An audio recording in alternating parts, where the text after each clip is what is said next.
I just wanted to spend time today with Ellaine, who's kindly joined us. We did, at the beginning of this year, do a sector wellbeing survey. We ran one that was a pilot. And the intention of the pilot was to address some of the things that came out of the COVID COPS meetings that had happened in the previous year. And the overwhelming response, as Horatio mentioned, has been these. These were the key words when we went and consulted around the sector about what people were feeling, and quite clearly people were struggling. And we ran the pilot. I'll just give you a brief overview of how the pilot was run, and then I'll talk to you about the measurements that that this survey holds and why it's actually something that we're really looking forward to continuing to do. Ellaine kindly joins us today. Ellaine was one of the 12 services that offered to come in and do the survey with us. We had 112 respondents, of which Ellaine was part of, and she's going to talk to us about her experience through the pilot and how her service, being one of the smaller services, adopted, and some of the challenges and how the journey that she went through to actually getting to the end with the survey. So one of the things that came out of the consultation was that we had some very clear goals about what we wanted to achieve from a wellbeing program to support the sector. And these are very difficult to read in this slide, but we wanted to make sure that our workers were feeling supported and valued. That was the number one. We wanted to ensure that we were looking after the wellbeing. And Horatio spoke about what is wellbeing, and we're going to look at how we measure it within the context of this survey. We also wanted to, in this scenario, also address some of the things around ACES. So we've got Lauren later on speaking about the ACES accreditation and some of the requirements, and definitely we wanted something that would address this as well, and the survey absolutely does, and we will go into more detail later. We wanted also something that would form a positive contribution to society, because we do know that when we have workers that are feeling that they're making a difference every day in a more resilient way, we know that we're making a difference to society in general. We also wanted to, and I'll skip through some of these, you can read through. Obviously, we want to increase retention and attraction to our services. We want to make workplaces a great place to be in and where people want to be. So that was one of the outcomes we really wanted. And most importantly, we wanted support services to create and embed wellbeing plans that were really robust. And where do we begin with that? And I'll quickly just touch on 3 pillars that make wellbeing plans excellent in the workplace. And that's to talk about protection. So how do we protect to ensure that people are feeling that they are cared for? We want to talk about promotion. How do we normalise wellbeing in the workplace and struggle in the workplace? And also, how do we support people that are already going through some struggle into the workplace? So what we landed on was to create a survey that actually takes a bit of a temperature check on where we're up to at the moment in terms of mental health and how we're managing that in organisations. We wanted a baseline so we could run something every single year that can tell us how we're monitoring, what are the things that we could be doing, and how we're tracking against, importantly, some of the other sectors as well. So the survey does provide that. So we came upon the survey that's conducted by the Wellbeing Lab, and the survey is called the PERMA Wellbeing Survey. And the reason for this is that it does actually the foundation of the survey is based on Dr. Martin Seligman's positive psychology. So it's actually based on the 6 building blocks that Horatio did touch on in terms of wellbeing and flourishing, which I'm sure you may have heard of.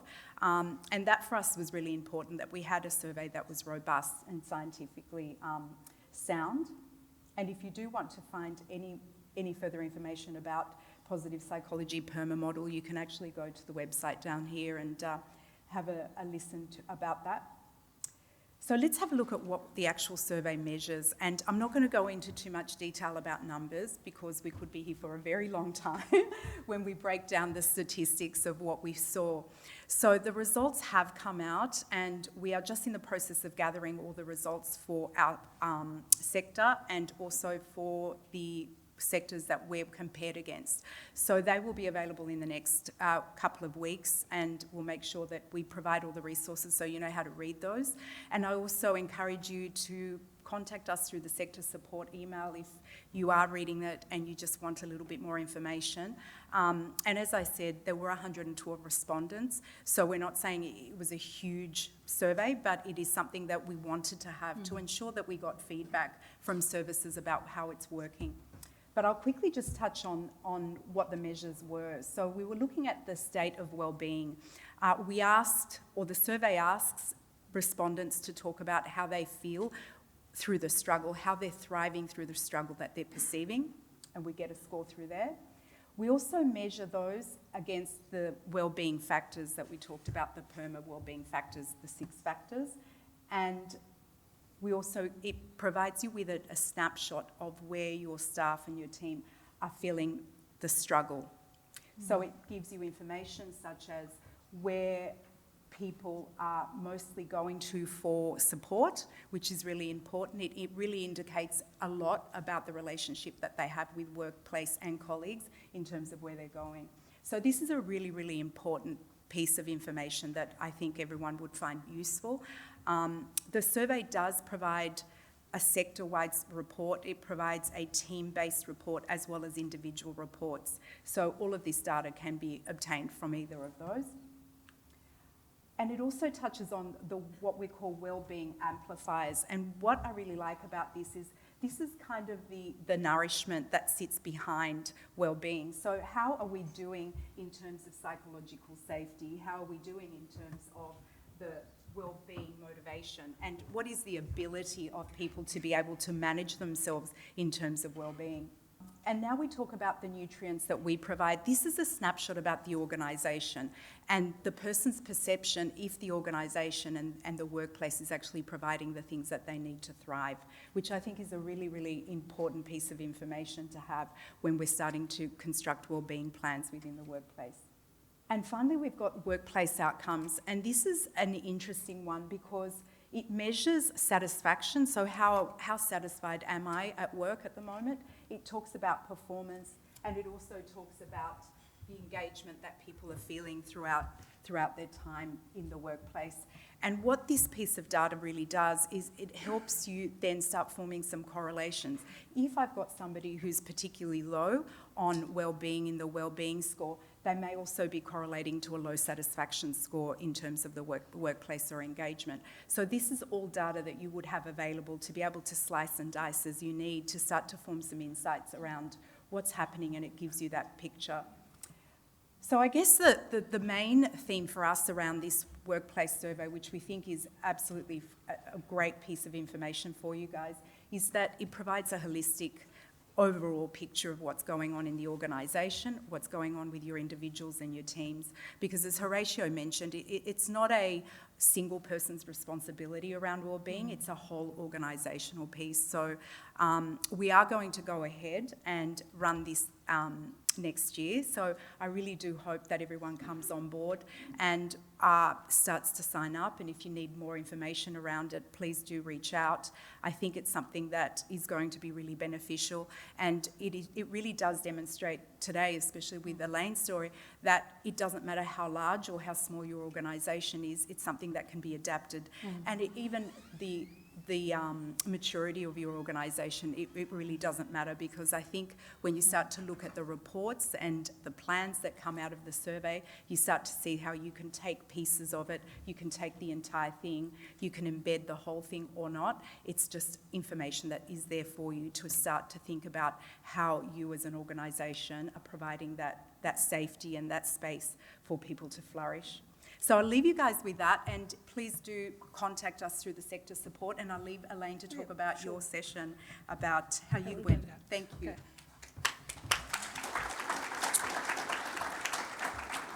Okay. Thank you. So I'm Ellaine Lollback. I'm the Centre Coordinator at St Benedict's Community Centre, which is one of the smallest SHS services in New South Wales. I reached out for this survey enthusiastically. I'm a person who loves something new. I love surveys. I love incorporating new things into it. My team reels from the fact that I've tried to incorporate quantum physics into our work. That one didn't work quite so well, but, you know, I still live in hope. The support that came from doing this sector, good thing is, again, being small, I have a lot of things to do. I have a lot of important things to do. I didn't have to sit down and think how I was going to promote a team. That was all provided. The comms was provided, the messaging going across to do it. I bounced into team meetings going, great, let's go ahead. We've got this lovely survey, going to tell us how we're all going. We've had it really tough for the last 2 years. You know, let's see what we're going on to do it. My team point blank refused to do it, which was surprising considering how enthusiastic I was about it. But it was really interesting, and because I'm going, oh great, and part of it is because we are so small. A part of it for them was the concern that you're going to know what it is. So I turned around and said to them, well, I know what you're thinking anyway, so what's the difference about putting it into a computer? It ended up, it sparked some really robust discussions.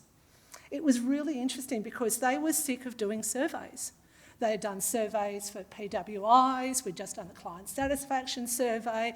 Every time we turned around, we were being asked to do another survey, and I think they just got jack of it and told me what they thought about it. However, it was the discussion that came out from the tools that are actually embedded in the survey, which I found the most interesting. So even though they didn't do it and they didn't look at it, it's like hiding vegetables in dinner, you know, for children. They've got it anyway, because it is actually a really good survey. I've been in the sector for, almost 22 years. 22 years next week. So I've been around and I have seen things come and go. I've seen the buzzwords come and go. I've seen the Wellbeing, whatever the flavour of the month was, you know, surveys come and go. This one was actually really quite good. And I actually learnt some stuff out of it. But what also it told me and gave me the tools to put back into our team meetings. I started using keywords that are there. So when they come to do the survey next year, which they've all promised me they are going to do, they will go, oh, this is not something new. And that was the other thing. We are so sick of doing something new, something over Wellbeing, feeling like it was coming into it. So I think the groundwork's been done as preparing for them. But what I learnt from it was, my goodness, we were already doing it. And they didn't know it. They didn't know it.